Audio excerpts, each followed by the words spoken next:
Today, the full House will vote on a resolution to end the longest government shutdown in history after clearing a key hurdle overnight, advancing the legislation through the House Rules Committee.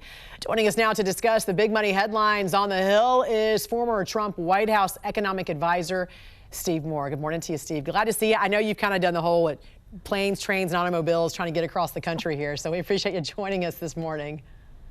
It is chaos. You know, I have to say, I've been traveling for the last week, and I'd say, you know, you go to the airports, it's canceled, canceled, canceled, or delayed, delayed, delayed. The people are sleeping out at the airports. It's getting worse every day. So thank God this stupid shutdown looks like it's finally going to be over.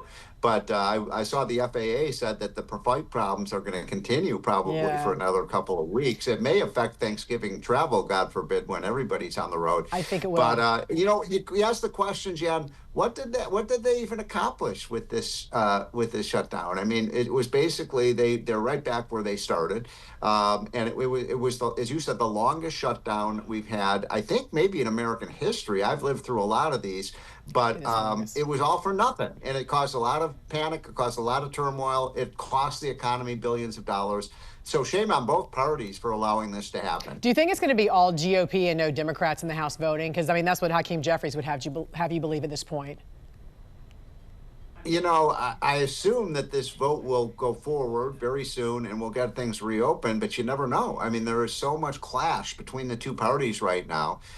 You know, there was a funny, you know, cartoon in the papers yesterday that really summarized it, where the Democrats are saying, oh my gosh, people are starving to death because of this shutdown and they're not getting their food stamps. And then the next frame, they say, how dare, you know, the Democrats agree to reopen the economy? I mean, well, which is it? So look, these are things, important issues to fight over. I mean, the basic issue that this really came down to was, what are we going to do about our healthcare system?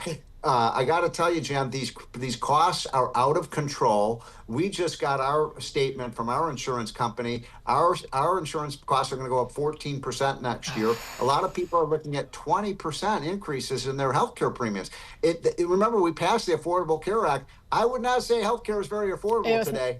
Yeah, it was never affordable, as we know. President Trump, though, did recently float the idea of taking the money that was spent on these Obamacare subsidies and giving that to consumers to purchase their own health care. Okay, so you do like that. You think that's actually a win? Yeah. Yeah, let me give you a little of the math on that. So, you know, the average family is paying $35,000 a year for health insurance. Now, some of that comes from the employer. Some of it comes out of the paycheck of the employees. But imagine with $35,000, you could get a catastrophic health insurance plan that would cover you for, you know, if you had a cancer or you got in a serious injury or had a chronic disease. That's why you want insurance, to protect against those, you know, those rare but expensive events. And then people could either have like a health savings account, and they could just pay right out of their health savings account for the routine expenditure. It's so interesting to me, Jan, as an economist, that the only area in the economy where we as American consumers don't ask what things cost isn't healthcare, because nobody knows the price of any of this stuff. It's almost like you don't want to know, and that's the problem.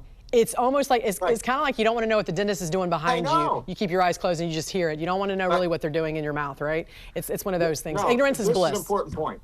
Hold on, I mean, because that is a really important point, and it is like, because you know what, if we knew what these things actually, what they were charging, we'd probably drop off our chair. I mean, you can have literally two hospitals, Jan, right down the street in Washington, D.C., where you are, and one of the hospitals will charge you $600 for an MRI, and the other charge you $3,000 for an MRI. None of this makes any sense, and yet we as consumers never ask the hospital or the physician or the drug company, what's this going to cost? Same thing with drugs. One pharmacy will charge you $200, the other charge you $500. Yeah, why? Does that make any sense? Yeah, exactly. I think this is such a great point that you're making here. Also, you know, I love a good survey. U.S. News and World Report released their annual best states ranking based on the cost of living. According to their analysis, 9 of the 10 most expensive states to live in are all blue or purple states. 10 of the lowest cost states are red states. You can see them right here at the top and the bottom. All right, I know you love these stories about, you know, least expensive, most expensive. Talk a little bit about this very quickly.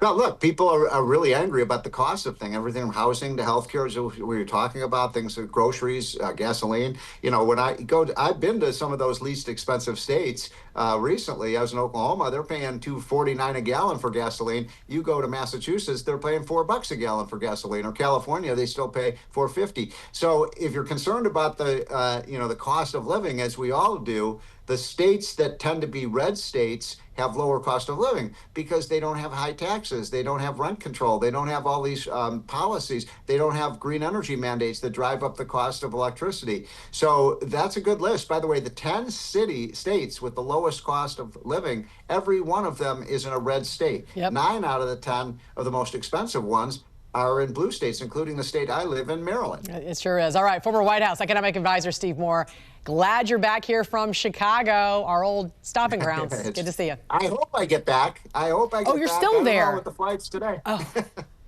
All right. Best of luck to you, my friend. Thanks for joining us.